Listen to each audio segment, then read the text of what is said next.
Bismillahirrahmanirrahim. Assalamualaikum warahmatullahi wabarakatuh. Perkenalkan, nama saya Lili Maisara Mirsad, NIM A1A22106 dari kelas Kebidanan B, S1 Kebidanan dan Alih Jenjang Profesi Bidan. Jadi, saya akan membahas kenapa korupsi dikatakan sebagai kejahatan yang luar biasa.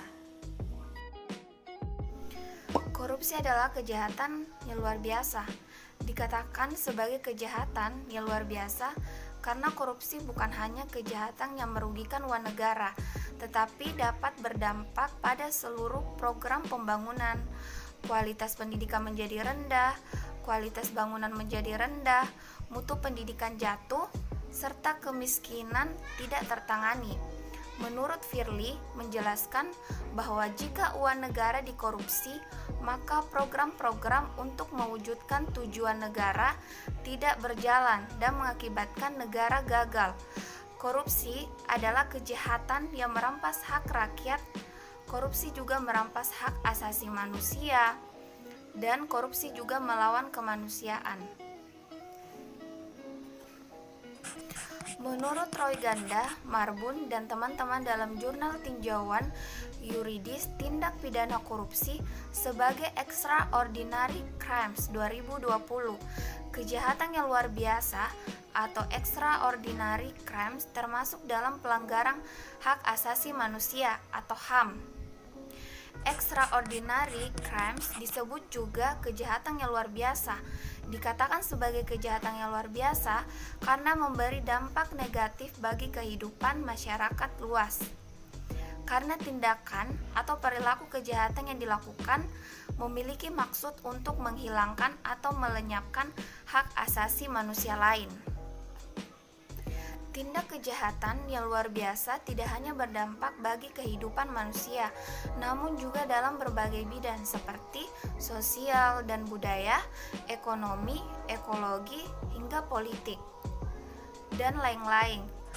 Kategori extraordinary crimes, kejahatan apa saja yang bisa dikategorikan extraordinary crimes, mengutip dari jurnal The Concept of Extraordinary Crimes in Indonesia Legal System is the concept and effective criminal police 2016 karya Widya Prahasita.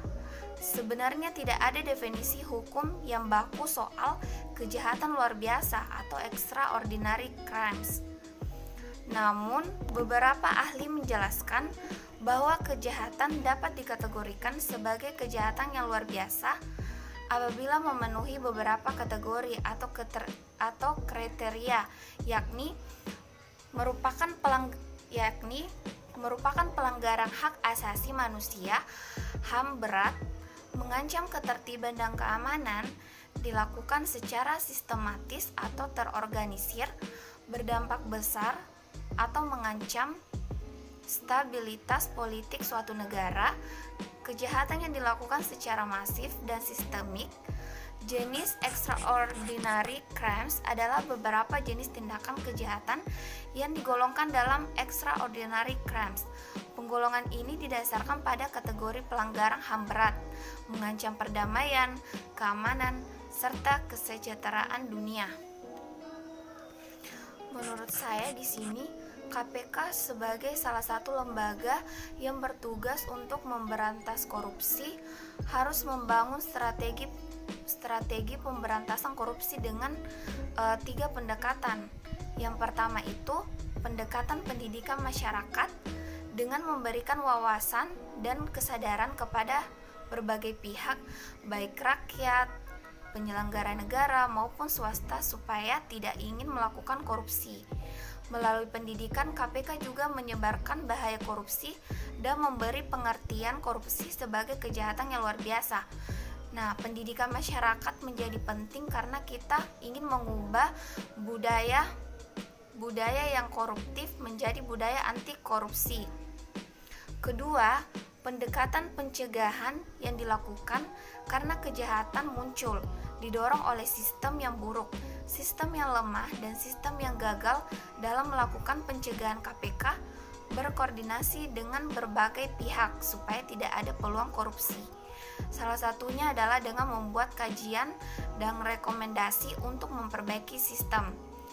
Yang terakhir, yang ketiga, pendekatan penindakan yang dilakukan untuk menanamkan rasa takut untuk melakukan korupsi dan menimbulkan kesadaran untuk tidak melakukan korupsi. 3 pendekatan ini dilakukan secara bersinergi, berbarengan, simultan, dan berkesinambungan. Mungkin itu saja yang bisa saya jelaskan. Kurang dan lebihnya mohon dimaafkan. Sekian dan terima kasih.